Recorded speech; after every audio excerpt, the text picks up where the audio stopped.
thinks because you're a zombie, you don't know good coffee. Well, they're wrong. We have very active lifestyles. It's not all wandering the countryside aimlessly or scaring passing motorists. And we all love a good cup of joe. And there's only one brew that gets my seal of approval. Deadly Grounds coffee is my guilty pleasure. Bold, robust, delicious. It's coffee that can wake the dead. With over a dozen different roasts and flavors, Deadly Grounds can satisfy the most finicky of coffee addicts. The aroma is so intoxicating. It brings all of my neighbors out of the woodwork. Deadly Grounds coffee. Coffee to die for and zombie approved. It's good to get a little deadly.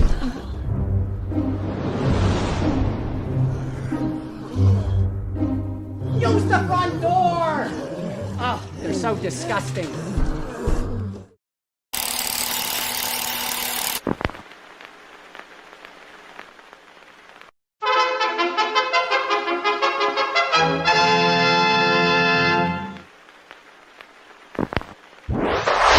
Persons under 18 will not be admitted.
Oh, yeah, Leo just threw me right to the wolves, didn't you, Leo? Welcome to the show. Usually Leo does his little thing, but, you know, he's a little under the weather, so here I am. Let's have some fun. And we're down Ben, too. You know, so these guys let me off my leash. This ought to be interesting. Very interesting. So who's controlling the cameras, Leo, then? I'm just curious. Whoa, I'm not controlling the cameras, but that was pretty impressive how it just came over to me. I'm Jar Jar. Wow. Yeah, tonight, am I introducing our guest now, or Sure, I don't know what right Leo is doing to us. Yeah, he's messing with us is what he's doing behind the scenes, you know? All right, well, from the new movie, which you can check out on all the streaming services, well, not streaming services, but like Amazon and all that, the Space Wars, it's Garo and Anahit Setian. Hello. Setian. I knew I was gonna. Nice. That was the name that I didn't practice. I was like, damn, nobody said it in the interviews. So how is it? And also, I'm sorry, and also, Joe and Sarah are here. Hi. Hello. I almost forgot Welcome you to two. the I'm show. so sorry. No, that's okay. I get forgotten often. And I'm Usually sorry. from me. Yeah, mainly by Sarah. Jeff, do you know their last names? Because I didn't have it written down. It's Joe Netter and Sarah French. Well, Sarah see, French. Now, see, those I couldn't have screwed up. I know. Why didn't you introduce everybody? You know? All right, so let's get right into it, I guess, right, Jeff? Yeah, absolutely. All right, so Yeah, you I want mean, me I to just go or you literally go? just finished watching this. That's awesome. 15 minutes ago. Hey. I You know what I mean? finished it actually about 6 hours ago, so I got a little more time on you, Jeff. Well, Yeah. I was, I worked all day, and I'm like, Really oh, let it shit, set. shit. How long is this movie? All right, I can squeeze it in. Hour and a Let's go. half, perfect. Hey, it's You know, only 90 I didn't minutes. even have to fast forward. I didn't even have to fast forward. No, it was an Yay. hour, perfect hour and a half. Like, Yeah. Yes. Well, our extended cut director's version is 9.5 hours. Yeah, long. yeah. oh, yeah. That one coming up. Yeah, damn. the uncut. But that's the one that's got all the cool stuff behind the scenes and all that kind of stuff that And the before it gets bloopers. cut out, all the bleeps and all that kind of stuff, right? Yeah. Triple the Oh, amount of shit. fights. I fight like 20 other people in the extended. Yeah, yeah. Including me You and Gato. Yeah. Right. Yeah, Yes, Sarah, you hit like a especially those girl. I two. just want to say Well, that was actually one of the questions. Gato, are you ever going to be in front of the camera? You're both movies now. You're behind the camera. You got Anahit out there in front. What's going on? She's more the actress. I'm a bit too much of a ham, I think, to be on screen. I had a cameo in my previous movie, Automation, and I think that's. Oh, did you? Yeah. Yeah, I haven't had a chance to see that one yet. I want to see that too. Oh, thank you. Yeah. Sarah's in that one as well. Yeah. That's actually how Oh, we really? met. Yeah. Are Oh, you guys okay, like cool. a traveling family of movie makers? You could call it that. Yeah. I'd say so. It's like a small band of circus performers, all come We together. become like family. We've worked together so much now. Mm-hmm. When you Sarah work was- well with people, you want to stick with them. Yeah. How long does it usually take to do a movie? From start to finish? Yeah. Well, not all the editing, but like while you're doing it out on set and stuff. So this one took 9 days of shooting on set. And then that's 2 it? days, 2 days for the location work, and then 1 day of pickup. So it was 12 days.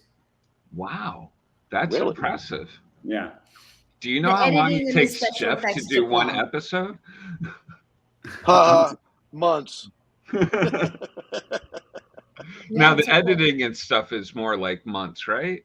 Oh yeah, that was like 8 months to a year of like Oh just wow. cutting, and I have a regular job. I edit movie trailers. Yeah. That's my regular thing. So I kind of With your company, between everything else, with your That's why your it took. company, Hungry Monster, right? Yeah. Hungry Monster Entertainment. Yep. Where'd that name come from? We both love monster movies and we love food. We're always hungry. So we just Oh, put nice. those two things together. Hungry Monster. That's perfect. It describes us very well. Yeah.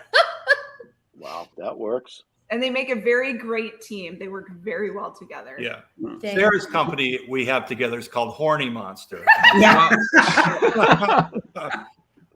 It's, Why Well, not? this a would little actually bit be a different. good way to get like the inside scoop. Who's the boss on set, Joe and Sarah? Like, who out of these two like run things really? He's called the director, but like, who's actually like saying, "Come on now, let's get it together."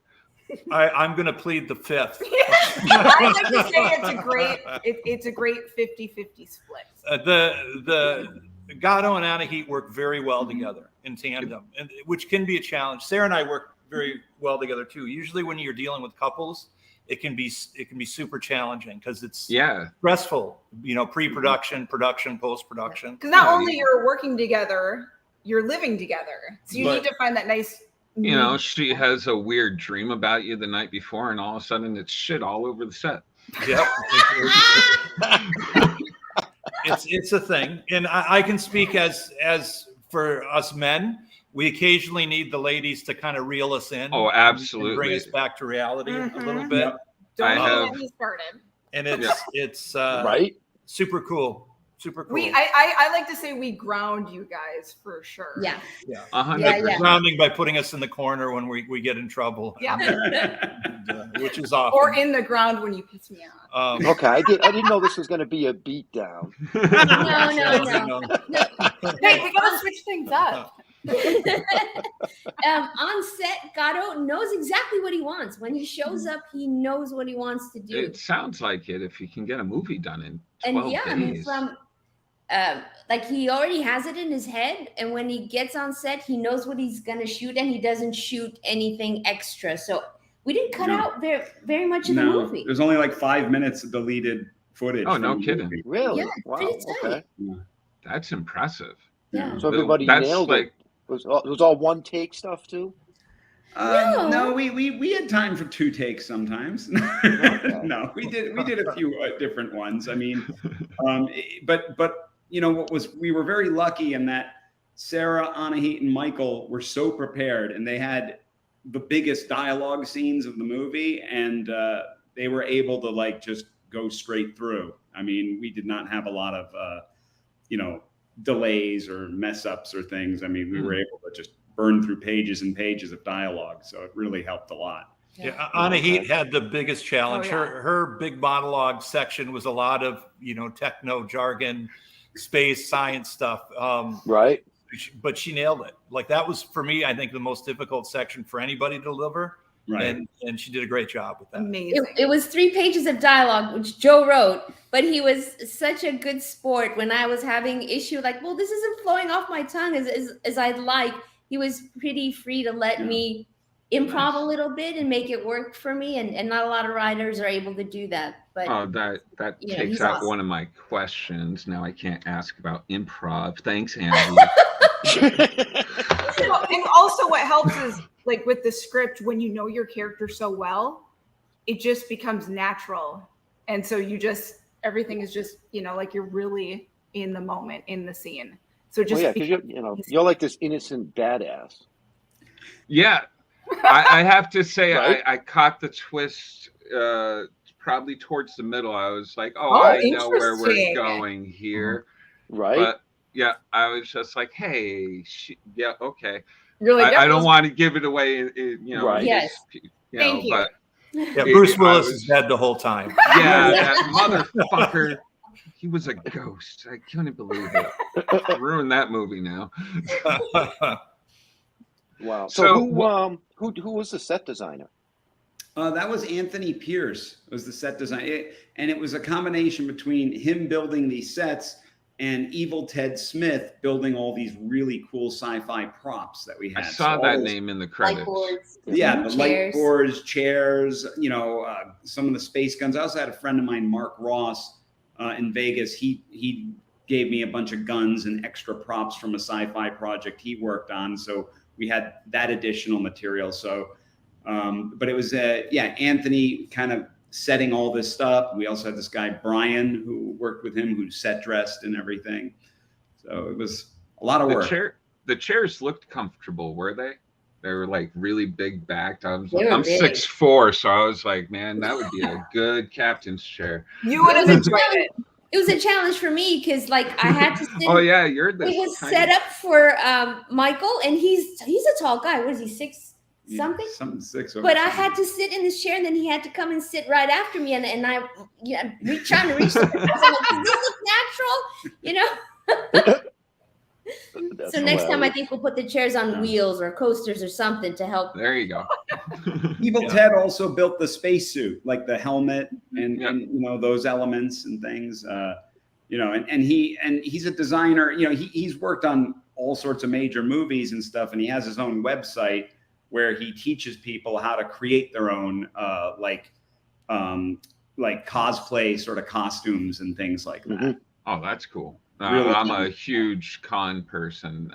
That's actually why I do these shows. I get to go to all the cons for free. They invite me like I'm press and stuff. They're just like, here, come talk to them.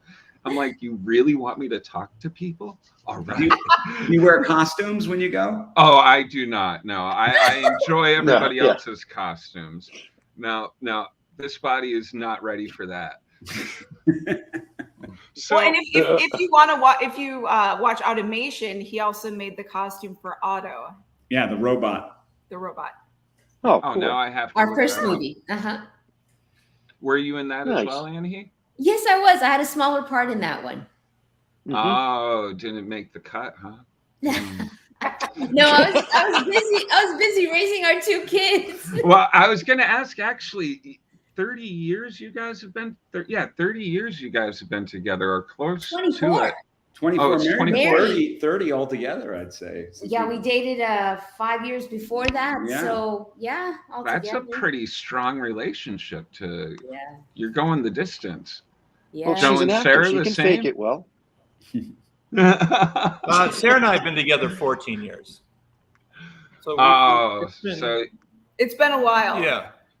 I actually met him on my very first movie, a short film, and he killed me in it, cut my head off, and beat my friend with it. Damn. True story. That But we didn't is get together love. until about 3 years after. We were Yeah. friends for a while. Yeah. Hey, when you get beat That's with wonderful. a little bit of head, you can't beat a little head. It's great. She eventually I wore wasn't me going to down. touch I that. did. Ben I told me had be to. nice. Yeah, I figured.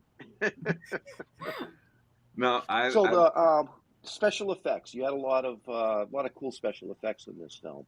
Mhm. Is that something that you do, or do you have an FX guy? I had effects guys on this, but Okay. you know, I'm very. My main background is in post. I edit movie trailers, and I'll do a lot of sound mixing on them, and add a lot of sound design and things like that. So, I was heavily involved throughout all those steps. But the actual CG was done by these 2 artists in London. England. Yep. Yeah, it was okay, cool. Stephen Clark and Paul Knott, and they did all the real flashy stuff you see, the monsters and the spaceships, all of that. That was them. And then we had a few other effects artists for things like the windows and the computer screens. Filmmaker Gary Jones, he did some of those. Perry Horovis and Adam Lima. So we had, it was a good team. I mean, really were the monsters 100% CG, or were there any kind of models for them? Any like arms or pieces that were? We had both. Yeah. For the climactic creature, we had built arms that were, and those were created by Jeff Farley. He built these giant arms that extended and would bend and stuff. So we already had picked the model out. So I said, Jeff, can you make these? Because I want to have a fight scene with this monster trying to eat these people, and I wanted the arms to be swinging around while they're trying to, kill each other. It adds another element to it. Yeah. No, I agree. And also for actors, you and Sarah, like it must be really tough when you have the idea of what's there coming at you, but it's to actually have the thing. Like, was when you're running from some of the monsters, were there actual like people coming at you going or was it just oh no and pretend to run from the scary monster? No, I mean, we knew what we had to get done, and we, in the script, we had an idea, everything we needed to do. And Garo, with his great directing, he was like, all right, this is what I need you to do. You got to run from here to here. There's a monster over here. There's another monster coming over here. So he really, Joe and Garo painted a great picture for me to help me kind of bring it to life in my head. And then, we kind of just did it. Wow. And the creatures were awesome. They're great concept on those. Yeah. No, that was a lot of fun. One of them, I really got the sandworm from Tremors. Yes. Like it came one up of my and I was favorite like, movies. Yeah. Oh Yep. yeah. So good. Yeah. Oh, it was really cool. I had fun. The kids wouldn't watch it with me though. They don't like my movies. Well, how old are they? Aw. 9 through 16. So Okay. they're just like nah. To get me to sit down for longer than a half hour is pretty impressive. Oh wow. Yeah.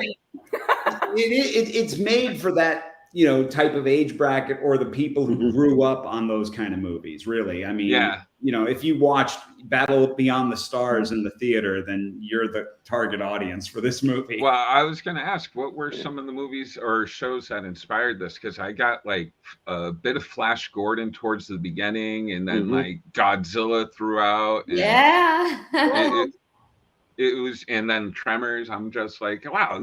I saw a little bit of Spaceballs too. Oh, no. There's definitely a lot of Saturday afternoon television in here, and old Star Trek, definitely classic Kirk Spock sort of Star Trek. but it was definitely those movies that were made in the afterglow of Star Wars, films that were inspired by Star Wars, but they were their own thing. Joe and I talked about these movies a lot, like Space Hunter: Adventures in the Forbidden Zone, or Star Crash, even all these kind of movies. And also, I wanted it to feel like a Sinbad movie in outer space, that kind of movie. So I love those quest movies where, you got to go here and get this and open up this thing and go to here. And there's monsters there and you see lots of interesting things. That's the sort of stuff that really interests me as I want to go on a journey, go on an adventure, and just have that sort of. And we did have a lot of little homages. I see there's a question asking if the reference to the three-headed destroyer of the worlds was a Godzilla Easter egg, and it was. Yeah. We have, there's Battle Beyond the Stars, Star Crash, Sinbad, tons of little things that connect. There's an Ice Pirates thing in there. Yeah. We really wanted to have Easter eggs to all the movies that Garo said he grew up loving, that we also grew up loving. So they're peppered throughout for people to find. Should we watch the trailer? It seems Leo has it queued up. Sure. All right, so Leo, go ahead and play it. I don't know if it's going to actually work the way I want it to. The year is 2980, and we now know that death is not the end. A soul can be extracted from the recently deceased and be used to create a blue liquid called essence. It can bring a person back to life. We'll get her back. I hope so. It's an expensive process used by the rich and powerful. The rest, they do what they can to survive. Stay right there. You told me you're hiding from some dangerous people. Let's knock on the door. I spent the last year searching for the Deepstar. A bounty so big that the entire galaxy could be yours. People have been looking for the Deepstar for years. It can't be found. It's because they can't find the distress beacon.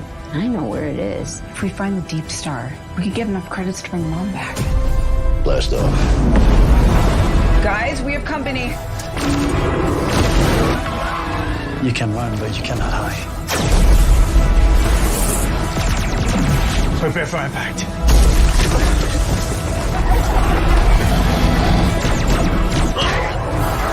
I am now authorized to take action.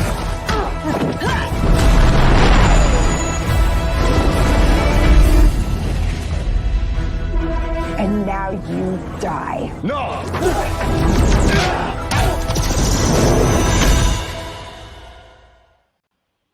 Bravo.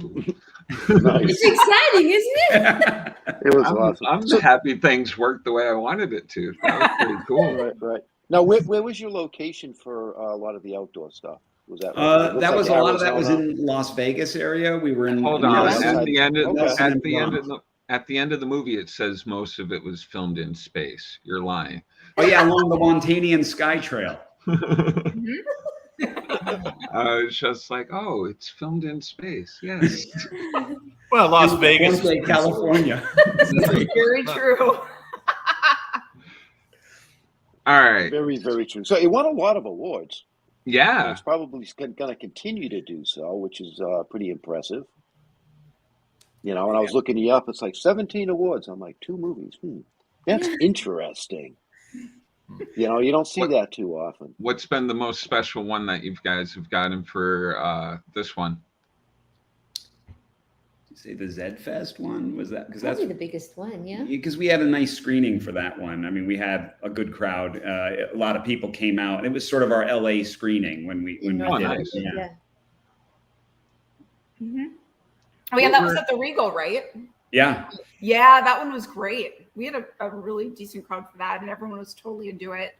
Very exciting, and it's always great to be in a theater with everybody around you just getting excited and pumped and following us for the ride, and it's just a wonderful thing to see. I love the fact that it's played some drive-ins on the 25th. Oh, that's wicked cool. In Pennsylvania, which is cool. super cool. Yeah. Oh man, I went to a drive-in for the first time in a long time last year, and I was just like, "This is great." It was way up in Maine, but I was just like, I didn't even know they were still around. Yeah. They're I grew awesome. up going to drive-ins. Yeah, same here. I was one of the kids hidden in the back of the Volkswagen. They had a very brief sort of comeback during COVID, and you know, I don't know if they're all. Is that Tiki one still around, Joe? Or is that... Tiki closed. Yeah. COVID kept it open. It was going to close prior to COVID, but COVID let it last about 2 more years. Mm-hmm. But Yeah, that's probably why I got to see the one up in Maine too, because like it was towards the end of COVID. Whoa. All right, no riding motorcycles in the house, guys. That was. You live on a busy street, and it's like kills me. Yeah, our normal computer setup is down, so we're on our laptop, and didn't think that we're right. Oh, no worries. No, I thought someone was getting run through a wood chipper or something. Right? That's what's gonna happen. I'll tell you that right now. So I'm gonna go Fargo on them. Yeah, this question might be a little lame, but since it only took 12 days to shoot, but were there much shenanigans going on set? I can't imagine, since it's such a tight schedule, that none that were filmed. None that were filmed. It was a pretty orderly shoot, I would say. This was very efficient. We had to move quickly, so there really wasn't much time for fooling around. I mean, it was a lighthearted set. We had, fun while we were doing it. But yeah, there wasn't. I wouldn't say there was really. No, it was go go go. Yeah. It was go go go, but at the same time, we were all having fun doing it. Because just being that showed through in the movie. Yeah, it did. Yeah, exactly. I mean, we all gelled so well together on set. Everyone got along great. And we've all worked together in the past.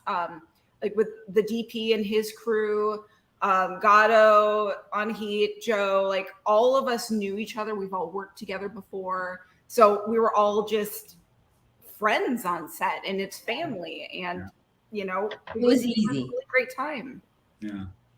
Easier. That's really cool. What were some of the biggest obstacles? Right, the set, probably having set, because it was just tough getting enough crew to like do what we needed to do in the amount of time we had. So sometimes sets were not 100% completed by the time we were ready to shoot, because we had basically 3 stages. And we'd roll out all on one stage, then we'd move to the next while the other stage was being redesigned or turned into something else. Yeah, and when I wasn't in front of the camera, I was helping paint. Yeah, we were all helping paint. Right? Oh, that's cool. Yeah. Hands on. All hands on deck. Yeah. And of course, from a sound perspective, the fact that there was street fairs going on right outside, like multiple days. Oh my gosh. It was insanity. Yeah, that was a challenge. You can see that in the deleted scenes. Afterward. We had trains going by. Trains, yeah, there was lots of noise. Especially on the weekend, cops. Oh, yeah. Sirens. Sirens would be whirling off in the middle of a take. I mean, the building we were in is almost like a garage. It's not soundproofed at all. And so we'd have to cut a lot. That's where the multiple takes came in, because we had to stop for sound, whether it was the train or the police going by or the party happening across the street. That was a challenge. Yeah, I gotta say though that sound came out pretty good, considering you didn't know. I mean, no, I didn't hear any sirens that I could remember. That sounded out of place, at least. No, I didn't hear anything out of place. Cool. Which is pretty cool. The fight scenes. How do I want to word this? I found hysterical. Just in the way, because they just looked like fun. Yeah. You know what I mean? There wasn't, I grew up watching Kickboxer and all of those kinds of movies, and and it was too much fun, but that's what made it great. You know what I mean? That's why I said, Sarah, you hit like a girl. A very strong girl. Yeah, yes. Very strong girl. I don't mess. Can we swear on here? Oh, absolutely. Yes, absolutely. Dropping bombs on. Yeah. Right. He does not. Right. No, and Tyler. I was going to say. I loved playing Taylor, because she's just such a badass. She doesn't take shit from no one. She rushes through danger with no problem, and she's on a mission. And with all the fighting and craziness going on, there's also a lot of heart to this film. That's what I also love about it, because the true core of the story is family and what you're willing to do to get them back. Right. But then, you get all these cool, crazy fights and ship crashes and aliens and monsters. It's just a really great. Well, even throughout the whole film, you're always trying to do the right thing. Like, sorry, my memory for names is horrible, but the guy who you were trying to, he's talking about his mom passing and stuff like that. And I'm just like, every time, at every chance, your character was just like trying to give him that opportunity. It was kind of a good heartfelt moment in the movie throughout. Yeah, because I'm trying to connect with him because I know I'm in trouble. So I'm trying to think of ways to almost kind of manipulate him and get my way so I can get out of the situation and continue on with my journey. So you did what women do best. You teased him. He called her out on that. And hey, did it not work? And she was completely willing to blow his head off. I know. Right. Yeah, that's true. Yeah, he's like, what does he say? I can't remember, but I hit the thing and hit the trigger, and it's But I'm watching. I'm like, how's this gonna go? Oh crap! Damn it! Well, the same with again, I don't want to give anything away, but when all of us, I'm with all the bad guys, and we're in the cockpit, and we're all having a conversation, and I'm also trying to mess with Nina's head as well. Yeah. Because I'm trying to get her to a certain spot in the cockpit so I can disable the ship and get my mom and head out. So there's reasons for what I do throughout the whole film. You can see me constantly thinking. Makes sense. I'm constantly planning. I'm constantly plotting. And, I'm in a rough situation that I have to get out, and I have to figure out what can I do. And you're fighting. She did a great job too. Yeah, Rachel, she killed it. Yeah, we were blessed with a really good cast on this one, and that one scene in particular that Sarah's talking about is one of my favorites because everybody has some business going on in that scene, and you can really see Taylor thinking through the scene. You can tell that she's trying to plan something. Same with the climax. Everybody in the whole, there's something going on throughout the whole universe of the movie for everybody. I'm just like, there's no time to relax. It was great. Like a great ending. Thank you. And are you guys planning on doing any horror movies? Because Anahit, I swear, when you were first in that spacesuit and you came forward, I was like, "Oh crap, that would have scared the shit out of me." Yeah, I thought the same thing. I was like, "Oh fuck."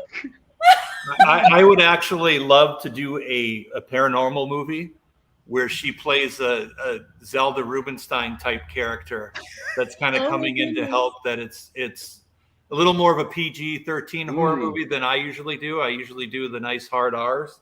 Yeah. But and I'll just interject as far as Anahit, she's fantastic in the movie. Yeah, She mentioned earlier she had a smaller role in automation, and I knew for this one she was going to have, Garo and I talked. She's going to have a bigger role, and she's the life of the movie. So I'm super happy she got a chance to shine in this one. Oh, it's been such a blessing to have somebody write for me. That's never happened before, and I'm just so blessed, Joe. Thank you. And it was so much fun to do. As far as horror, automation was the only horror film that No, you've done more. No. I've been in Joe Castro's, what was it called now? Summer of Massacre. She got her head cut off. I did. I did. But you know what? When I did that one as a favor, I didn't know the whole story of it. You got your head cut off for a favor. That's yeah, but it's now in the Guinness Book of World Records. Really? Yeah, as the most kills from beginning to end. I had a card in that movie too. Yeah, he was in that one. But I have not done any other horror. I'm more of a romantic comedy kind of, you know, stuff is what interests me, and action adventure, like Space Wars, obviously. But I love acting of any kind. If it's challenging, I'll do it. But I close my eyes when it comes to gore. You know, it's like for our first Valentine's Day, he took me to Scream, and I was like this the whole time, and I was hitting him the rest of the time. It's just not my thing. That's like that's not even a scary movie. Yeah. I once took a girl to Faces of Death 4. Oh my God! For our Now, first date. it didn't go well. Those are fucked up movies. I can't imagine why. Yeah. No, you got to go romance or something like that for your first date. Yeah. Oh yeah. You know, Always. I mean, I watch a lot of horror movies. So, and I've been Jeff married watches 35 some years, really and crazy I watch a shit, lot too. of movies by myself. Yeah. That's true. You know, she just don't like them, which is cool. You know. Yeah, that's the way we are with them. Yeah. I mean, I watch 4 or 5 horror movies a week. Yeah. Oh, Wow. I'm lucky. I'm covered in horror tattoos, and Sarah loves horror. That's her favorite thing nice. as well. So, Are you guys it big works out well Halloween for people? us. You guys big Halloween people? Doing Of all course. the crazy costumes and stuff? Halloween is year round for us. Fantastic. It never stops. Well, yes, I'm not a big Halloween person because I don't have kids, and I don't want kids coming to my door. Jeff's that grumpy old man. I'm the grumpy old man in the neighborhood. Get out of my yard. I was that for a little while once when we had neighbors who would have parties all the time back in West LA. Yeah. I'd be the guy coming down there with like the the sort of Undershirt? wife beater undershirt, like, hey, quiet down out there. I just shut the dog up and go outside and be like, move. Yeah. So it sounds like you didn't really have to do much casting for this movie, but how did you get all of these guys together initially? Well, all these characters we kind of knew, Joe, right? We knew who we were writing for the most part on this one.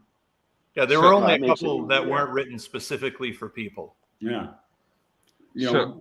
knew going in when Jeff Miller approached us about this, he wanted a role for Michael Pare.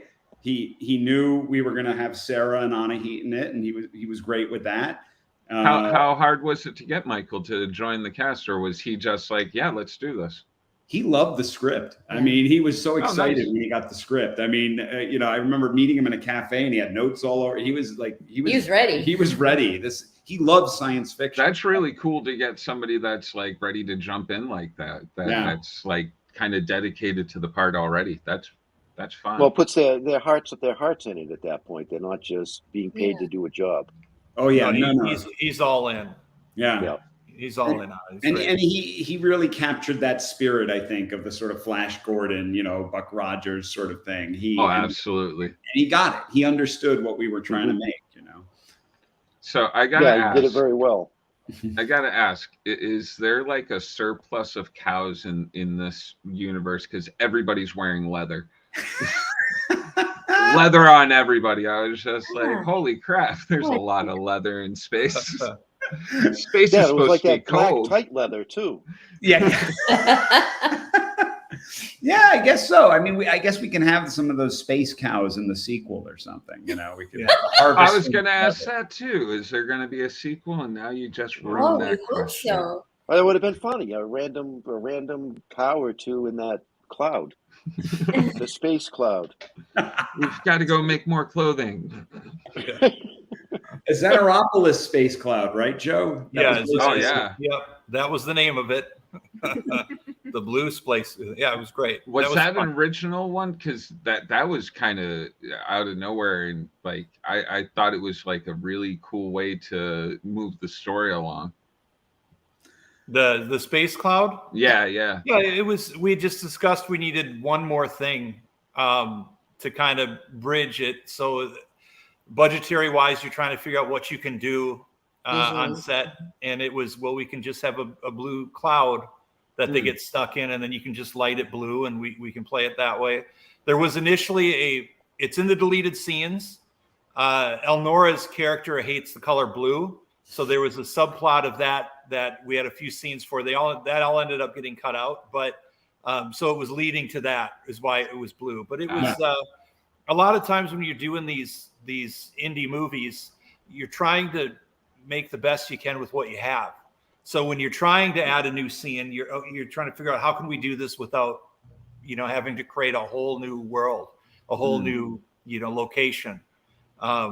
Because it was tough. I mean, Garo, you can share with us the opening, share with everybody the opening and how challenging that was.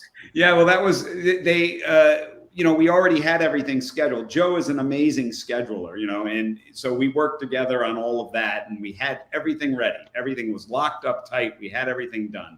And then the distributor, or it was either Jeff, or I think it was right from the distributor, they were just like, hey, can you add sort of a James Bond opening action scene to this, or like an Indiana Jones opening? And it's like we already had everything scheduled, and all our actors are scheduled for certain days, and it's like, okay, how are we gonna squeeze this in? Yeah, and Joe and I got together. We were driving around locations in LA trying because Michael was going to be mainly on our sets in La Puente, so we were trying to think, well, what other location can we put Michael at and everything, and we got so frustrated at one point because we just couldn't find a way to fit it in or to move. We couldn't even find another location. And I'm like, my gosh, we're just stuck with Michael Pare in a box on our set, and then a box, Michael Pare. Let's put him in the box. Yeah, and I drew a picture of a box hanging from a suspension cable with over a pit of lava with a big monster about the. I'm like, yeah, we can take the pod thing and just repaint it and make it the box, and we'll put him literally in a box and have him. Because of course they wanted a bigger opening, but no more shooting days and no more money. Right. Yeah. Budget. Of course. And we were never going to be able to bring Pare out to Vegas. So that was the biggest challenge, is how do we involve him? Because if we're doing a bigger opening, it's got to be him. Right. We have to have him. So the idea was great. And I think it works very well within the confines of the movie. It gives it that we're getting the end of a different movie to begin our movie, which is wonderful. Yep.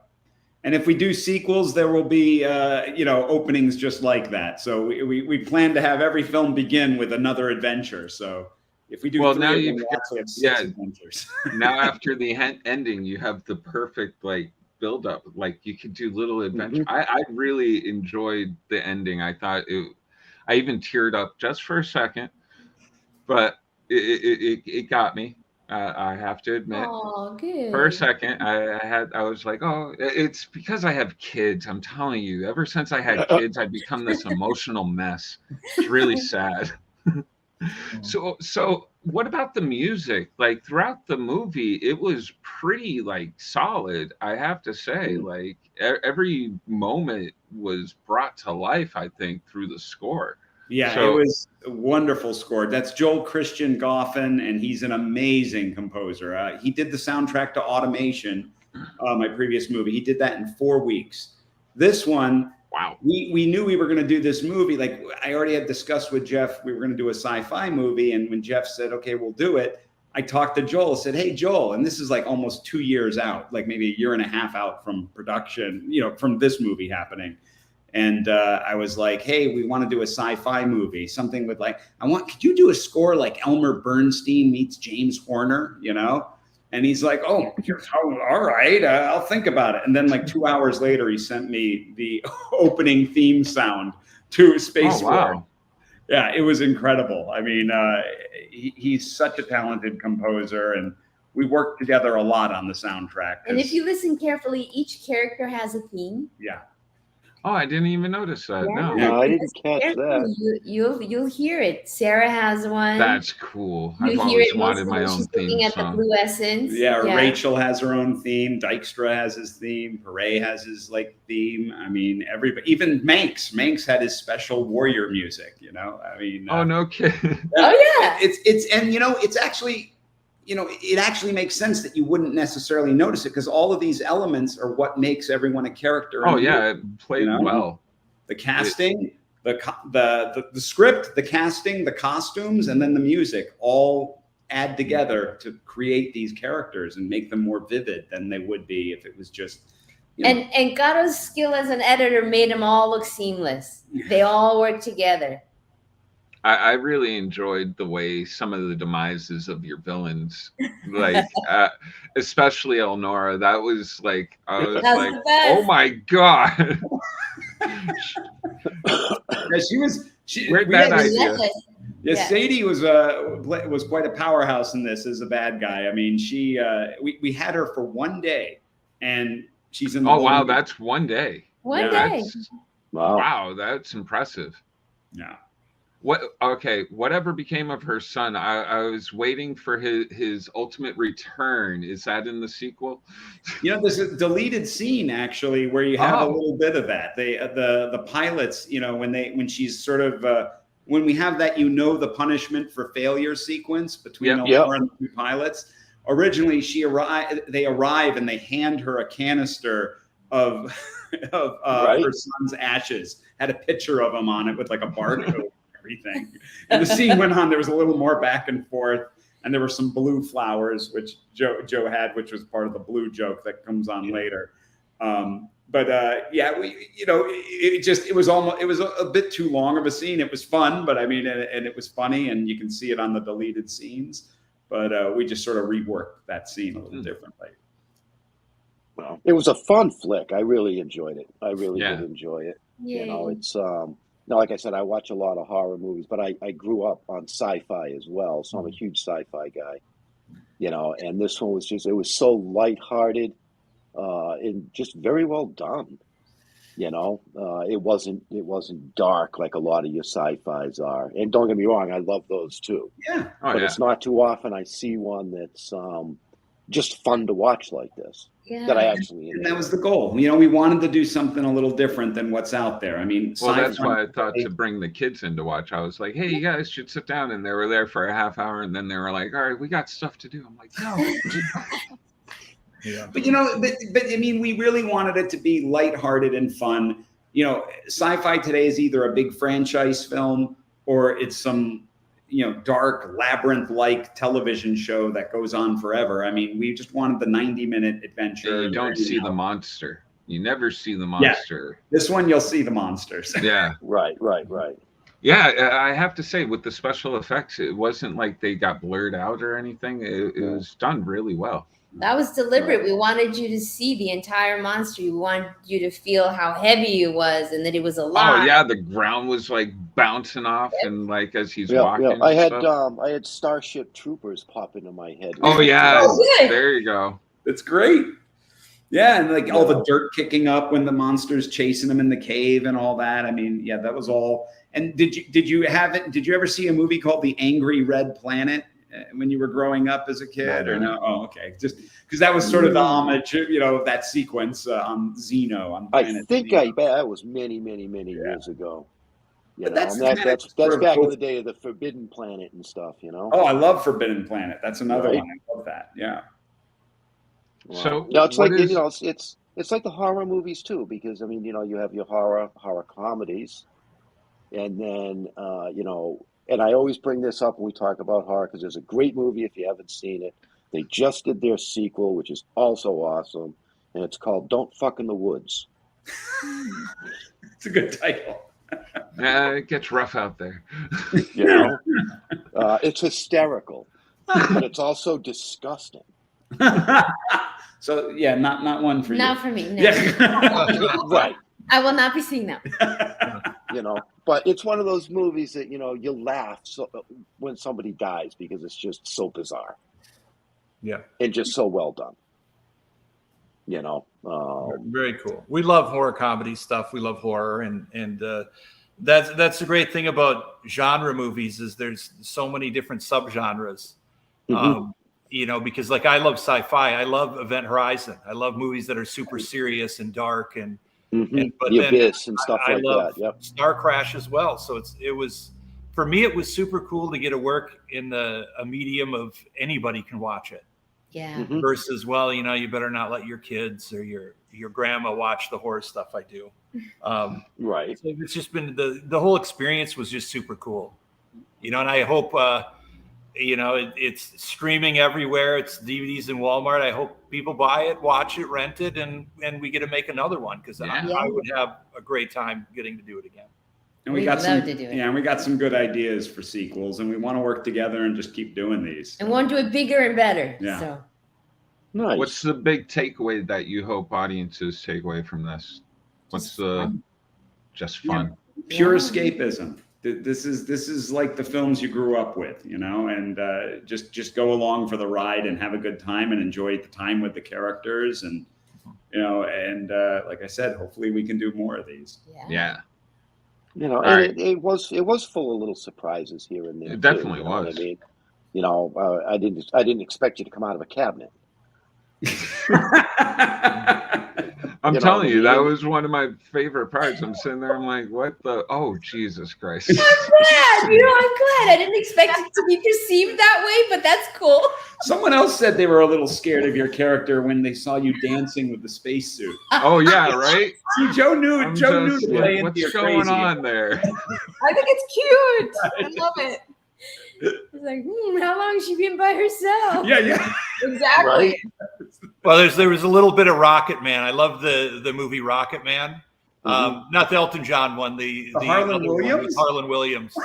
And so that scene was playing up a little bit of that too, of someone that's just been there for a while alone and you know, finding ways to not lose their mind. Yeah. All right. Yeah, or showing that they already have. Yeah. Well, that's the thing, is some of the reviews really picked up on that, Joe. They were like, yeah, how long has she been in space? They were saying, Right. she's a little loopy. But then we also, what I loved about it too, is just her performance and the character. You just realize that's just how she is. Right. She might have been that way day one up there. You know, Yeah. she's just Right. having fun and enjoying what she has. Yeah. Right. And that's bringing that playful exuberance to the character, which I loved. I like that every character had their thing. Yeah. Right. And I like the contraband. Yeah. Yeah. Oh, yeah. The liquid stuff. Yeah, what was the in that, by the liquid way? stuff. Bring two. That was a That's it. funny color. You know, and this is what's so wonderful about Joe's writing. It's like, okay, so yeah, you know, we have that, and it's a fun bit with the bottles, but then they come into play later. I mean, that's the bottles that, you know, Yeah. Sarah and Tyler are drinking from in that sequence. And, you know, there were a lot of little details that paid off, you know, which was great. I like everything to Fantastic. connect. I think if Yeah. you set something up, you pay it off. Yeah. No, I think you did well. Coming from a comic book nerd geek, I enjoyed it fully. I was Yay. just like, this was a lot of fun. I've already recommended it to a few people, so Oh, Very cool. Thank you. Really. Thank you. Very You get it out there. For those that are watching, it's in the show notes. There's links oh for yeah, it, up above, down below. depending on where you're watching. You got to get that in. Ben likes that. Yeah, that. And Leo always asks, what is it that you guys actually geek out about? Like, do you collect anything? Are you like really into stamps? Are you like into irons? Like, is there anything out there in the world that like He you has just- a huge collection of movies. His office downstairs is wall to wall, 3 sides of the room, cabinets full of DVDs. And what are you gonna do when they change Good. the What are you gonna do when they change formats? I've already upgraded most of my stuff to Blu-ray. Oh, have you? I don't know if I'm going to go to 4K. I mean, at this point, are my eyes even going to be good enough to, like, you know, this? Is it going to make I any say that about my ears. My record collection is still Yeah. boxed over there. My CD collection is on the wall behind me. Yeah. You know, and then you it's get this little thing that holds all of it. Yeah, Exactly. It's interesting. I was at a friend's house and he had one of those projectors that you know project the Blu-rays and it was amazing. We watched the movie that way and it was like the best I've ever seen it. I mean, I couldn't imagine. You know, people are like, well, now there's 4K, and it's just like I can't imagine it looking too much better, you know, than what I've seen. I mean, I don't know if you guys have had that experience yet or not. I have a 4K TV, and I tell you, I can't. I only got it because the kids were like, "We got to get a 4K TV if we get a new TV." Blah blah blah. I got it. I can't tell the difference whatsoever. No, I can't either. You Yeah. know, it depends on how far away from it I am. Whether I wear my glasses or not. Right. And especially with older movies, it's like how much more, Well, yeah, get out of it. I don't know. I mean, Blu-rays look great. I mean, again, you can have a Blu-ray that doesn't look great versus one that's encoded more properly. I've sometimes upgraded from one Blu-ray to another if it's a better transfer or something. But right. But sometimes those older movies, leave them alone. They're supposed to be like that. The grainy quality, like Leo's a huge fan of the original Star Wars before they did any like touch-ups to it at all and stuff. I think we all are. Yeah. So what about you guys? Joe, Sarah, you guys collect anything? Geek out about anything besides horror? Yeah, we have a CD collection. We still buy everything and collect vinyl. Oh, really? We have vinyl's a big one. Movie collection, and it's mainly horror. A lot of horror memorabilia, posters. I just got a big Chucky doll. Oh, nice. Child's Play is like one of my favorite films of all time, and it's great to have him here. I hear the TV series is kind of good. I haven't checked it out myself. I loved it. Yeah, it's very well done. I like the original Chuck, the original one. The sequels did nothing for me. Oh, some of them are really good popcorn movies, though. They're like you can. I mean, they get into the pride of Chucky and stuff like that. That was a little much for me. Star Wars Harmonies Despecialized Edition. No, I heard about that. Yeah, someone took the Star Wars and created a Blu-ray, but despecialized it, replaced all the special edition stuff with the old stuff. Oh wow. Yeah. Nerds are weird. Right? You got everybody else in the world being like, let's see how much better we can get this. And then there's the one guy that's like, I bet you I can make it look like the worst piece that it looked like before all of this. Yeah. It's interesting though, you grow up watching certain movies a certain way, and then, sometimes when they come out on another version, they might mess with the sound mix or change it up a little, and people notice it. Like I know absolutely. There's been a lot of controversy with like the Superman movies, like the way the Superman's S and the sound that it made when it came towards you in the original Superman movie. They did a big remix and it just doesn't feel the same or have the same impact. And the other day I was watching all the Indiana Jones movies, and they're great. They look good and everything, but and I know it's not my sound system. They did something to the sound mixes of those movies. The music is just a little softer. The punches don't quite have the impact I remember. And I know it's not the sound equipment, because then I'd put in a different movie and it would have that more. That's your editor's ear, though. I don't know if the average person's going to notice that. But you kind of, these movies that you watched repeatedly as a kid, you really remember them. You remember the impact of a punch sound effect. You know what I mean? And suddenly it's happening. It's like, beep, versus bam. It's just like Right. You get that real sound, and then it kind of faded off for some reason. Well, they just remix it. I don't know. I'm not sure what quite happened. I'll be curious. To see. Well, I think it's kind of funny how everything goes full circle. I mean, I'm a bit older than you guys, I think, but growing up on the old style cartoons, you know what I mean, the old Hanna-Barbera and all that kind of stuff. And then as I turned into a teenager, they were getting turning into 3D and doing all of this fancy stuff with the cartoons, and I started to lose interest. And now all of a sudden we're back to, this really this flat, basic animation. The really basic animation, you know what I mean? South Park and all of that stuff. Yeah. They don't even walk; they just bounce sideways. Yeah. It's more stylized. The ones I watched, almost 50 years ago were better. Yeah. In my opinion. I was a big fan of the Warner Brothers, Bugs Bunny cartoons and stuff, and Friz Freleng and Chuck Jones, those kind of things. Bob Clamp. Right. Yeah. And that's a lot of that. They were actually drawn back then versus now everything's digital. That's true. That changes things up quite a bit. Even those South Park episodes, those are done digitally now. I mean, they're done in a style of the paper cutout thing, but they are digital. Yeah. In 1 week, each episode's 1 week beginning. Yeah. Wow. It's insanity. Yeah. That's completely pretty insane. crazy. Yeah. Yeah. Wow. So, any more questions, Jaja? I think I finished my list. I did it in an hour too. Look at me. Good job. Well, your list would have been twice as long had you known that we were. Oh, gonna that's have true. Yeah, other it would guests too. So yeah, I got to talk to Ben about that one. Be like, hey Ben, next time you want to tell me everybody that's going to be on. right, yeah, that would be helpful. Yeah, You know. At least but I'm I got. glad I had just recently watched it because that really helped. It was fresh in my head. Oh, same here. Like I have the worst memory. Things like get washed out as new stuff comes in, and it's just like. Oof. But that's how it goes. I can tell you, Joe and Sarah have another movie coming out soon. Oh, nice. We do. We have a horror comedy coming out called That's a Wrap in August or September that we're super excited about. Thanks Thanks for the plug, Garo.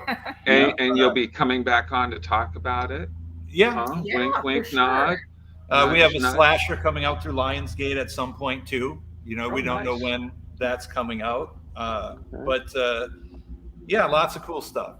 I did see that you have one in post, if that information is correct, called Creepy Pasta. Oh, that's something. That was something I worked on a bit. That was I was more helping out in the post department on that one, and my company, we did the trailer for that one. Yeah, nice bunch of people on there. It's a bunch of shorts put together, and it's something involving the creepy pasta stories. That was Gregory Burkhardt's project. So it's okay.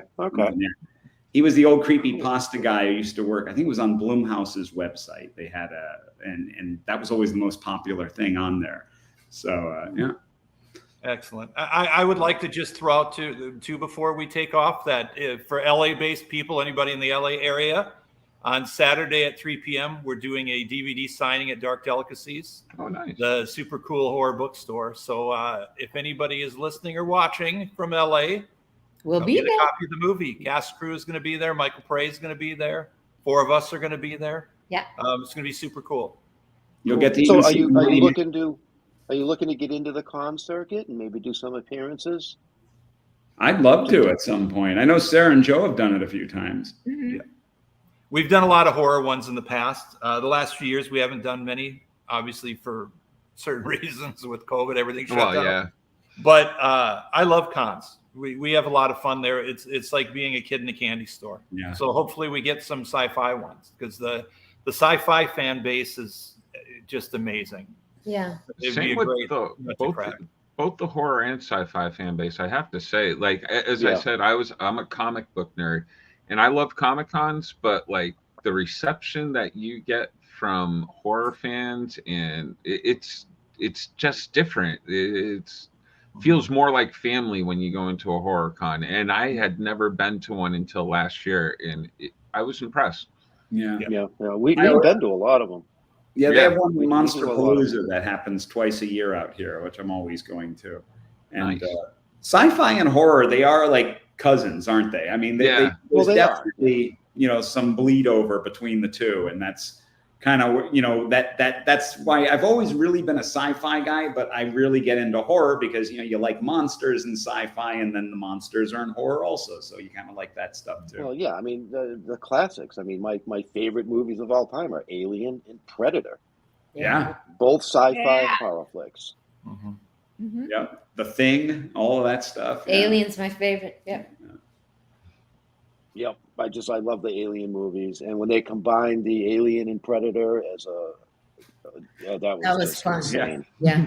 I do. It'd be great though to see like something new now. Like, I mean, I want to see the new monster movie. I mean, even Tremors. There's like 9 of those. I mean, and they're cool. I mean, I like Tremors, but it's just I'm ready. I want to go back. I want to go back to Critters, actually. Yeah, yeah, I remember them.